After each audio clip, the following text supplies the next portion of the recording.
Hello friends, నేను Shailaja Patipandla. Friends, అందరూ కార్తీక పౌర్ణమి బాగా చేసుకున్నారు ఫ్రెండ్స్. ఇలా మాకు ఇంటి ముందర మనం ఉసిరి చెట్టు ఉంటుంది. ఉసిరి చెట్టు దగ్గర అట్లా రోకలు అంటే శివుడు పార్వతిలాగా పెట్టుకొని పూజ చేసుకుంటాము. 365 ఒత్తులు వెలిగించుకుని చేసుకుంటాం అన్నమాట. ఇలాగే మాకు తెలిసిన వాళ్ళు కూడా చేసుకుంటే చూసాం. అంటే కార్తీక పౌర్ణమి అందరూ ఒక్కొక్కళ్ళు ఒక్కోలా చేసుకుంటారు. ఇట్లా మనకు తెలిసిన వాళ్ళు ఈ రకంగా చేసుకున్నారండి కార్తీక పౌర్ణమి వ్రతం. అది పేరెంట్ అని పిలిస్తే వెళ్ళాం అనమాట.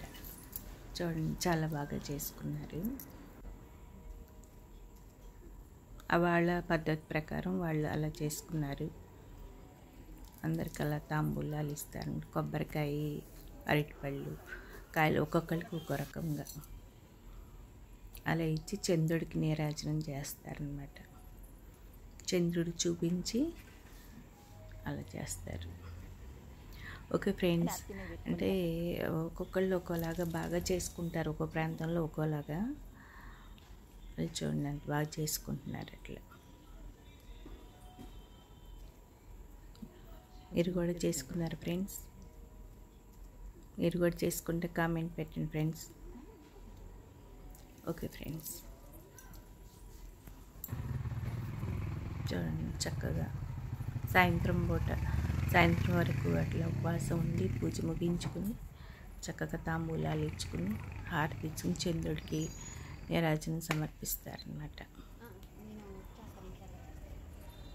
వాళ్ళ పద్ధతిలో వాళ్ళు అలా చేసుకున్నారు. దామోదర వ్రతం అంటారు, కార్తీక పౌర్ణిమలు అంటారు, అలా రకరకాలుగా అనమాట. ఆ తర్వాత మనకి టెంపుల్కి వెళ్తాము.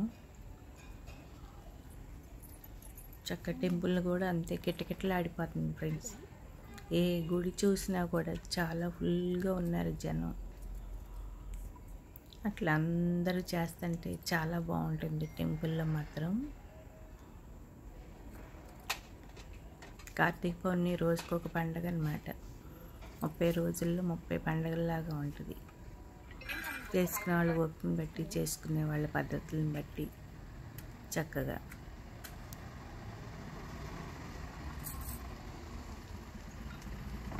Okay friends,